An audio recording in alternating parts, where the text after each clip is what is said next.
how the treasure trove of a nation fell on bad times and a desperate polity that cries out for intervention, such as the sad commentary and the never-ending plot of the Niger Delta region.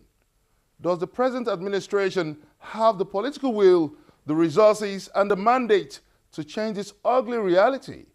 Welcome to Question Time. I'm Benga Ashiru. You may also join in this conversation by sending us your comments on our various social media platforms showing on your screen. The plight of the people of Niger Delta, ridden by violence, environmental degradation, and extreme deprivation, captures the agitation of a people trying to find a voice and a nation that's yet to find the pathways to its aspirations. Can the Niger Delta Master Plan make a difference? In the coming days, the federal government would have to contend with recent attacks on the pipelines in the Niger Delta region as a result of militants blowing up oil strategic pipelines, and now would also have to look at the operation of illegal refinery while sustaining the amnesty program for at least one more year. In a bid to find answers to these puzzles, Channels TV was at the Niger Delta Ministry where we met with the Honorable Minister Usani Uguru. He describes the recent pipeline attacks as an economic sabotage. Mr. Uguru also says the pipeline attacks is a dangerous trend that have far-reaching implications on threats on human lives, property, rise in foreign exchange, and diminishing consolidated revenue. The Niger Delta Minister explains that the federal government is committed to securing every infrastructure in the country and also determined to sustain the sovereign status of the nation. Mr. Uguru also comments on plans to reconstruct the Niger Delta interconnecting East-West Road, which it says would be redesigned as a result of some defects observed in the original design.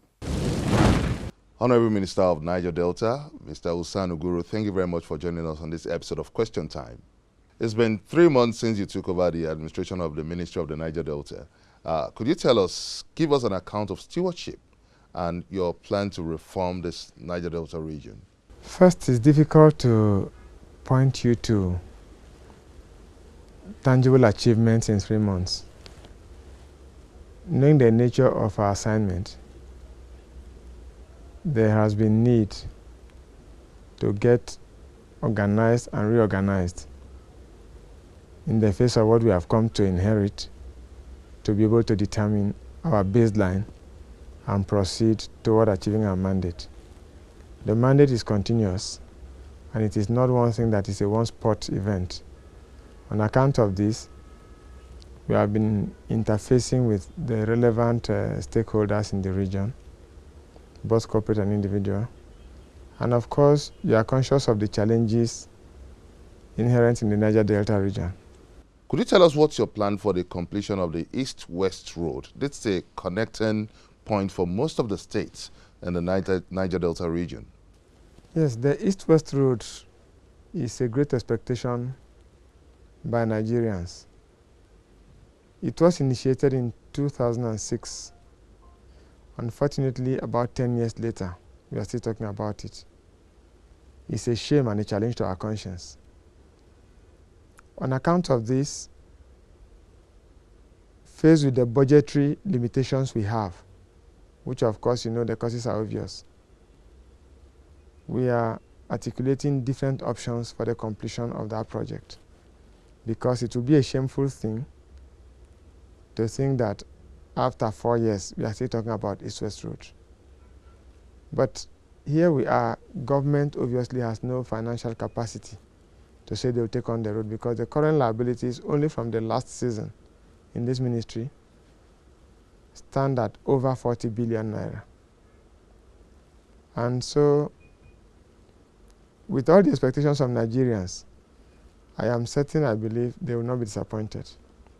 By the time we narrow down on the best option, beneficial to the public, and also creditable to government, by the time we narrow down and accept one or take one, we will see tremendous progress. But I want to remark that the last section of the road has a design deficiency, which if executed the way it's designed, it will be counterproductive, and it may demand a redo of the whole section.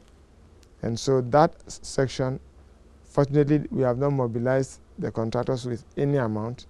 By the time we redesign, then we get back on track to think of how best to go about it. In specific terms, could you tell us those deficiencies you've observed in the design of the East-West Road? A traffic artery that has that capacity expected of traffic should not pass through the city center as it passes through Oron, because the issues of compensation, demolition, and all that will further delay the implementation. The second is that over 13 kilometers of the length of that road pass through an estuary of the Atlantic Ocean, which means difficulty in construction.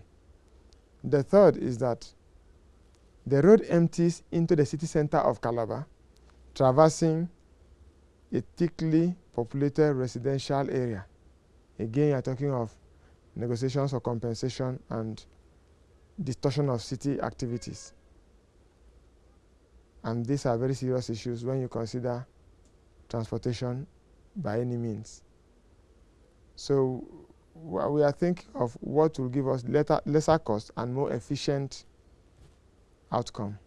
How do you intend to correct this design in the East-West Road contract? And when should we expect this design to be presented to the public? In less than 1 month from now, we are going to hold a stakeholders conference in which the communities affected will be represented.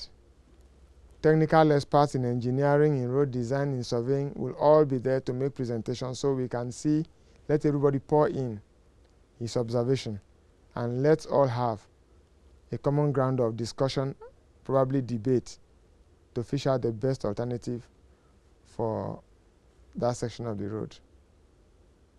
And so we are expecting that if in 1 month we have agreed on a particular thing, then we should be able to begin to talk about the survey of the area before we talk of the technical design, because such projects should not be taken with any amount of levity, because they should last for as long as life can permit. Are you worried that in spite of the huge funds channeled at this East-West Road, that there's nothing much to show for it? The road is in a very despicable state, and we also understand that 560 billion naira has been spent on this project. The total project, as it were, was slated for 500 and something billion naira, but so far the ministry, I understand, has spent out over 285 billion. Yet we are where we are. So that is why everything we are doing now, we must be maximally cost effective. So we are not in a hurry to do what we will regret later. But once we take a decision, we will be in a hurry to finish what we have started. Taking an overview of the state of the Niger Delta, this is meant to be the treasure trove of the nation. But are you surprised at the level of underdevelopment in the Niger Delta region? Every Nigerian should be worried, not just for the Niger Delta region being underdeveloped, but for the entire Nigeria being underdeveloped. Every Nigerian should be worried and concerned about the reasons for this underdevelopment. Could you tell us your plans to tackle the aspect of environmental degradation in the Niger Delta region? There would be no alternative plan than to clean up, but we have a worry. There is an interministerial committee, Minister of Environment, Petroleum Resources, the Niger Delta Affairs, and the Budget Ministry. And our concern is how to sustain the cleanup when it happens. Because as you're cleaning up for sustainable, habitation and probably agricultural practice, and there's continuous degradation by means of pollution, it means the cleanup will be continuous. in which case there will be no time gap for people to have the leisure of enjoying their habitation. So the degradation issue is being, pursued vigorously by this administration. You are also aware that the UNEP report is limited to the Ogoni land cleanup. But the president is concerned about the cleanup of the entire Niger Delta region, because that will mean people returning back to their occupations, especially in the riverine areas, being fish farming. It's worrisome that major oil companies are still allowed to flare gas when there are modern technologies that could channel these resources into development of the region. I'm as surprised as you are, but I'm not a regulatory agency. Therefore, you have elsewhere to seek clarification on that or explanations. You can also join us in this conversation by sending us your comment on our various social media platforms showing on your screen. Coming up on Question Time, how does the federal government intend to tackle the challenge of oil cleanup in the Niger Delta? Find out from the Minister of Niger Delta after the break.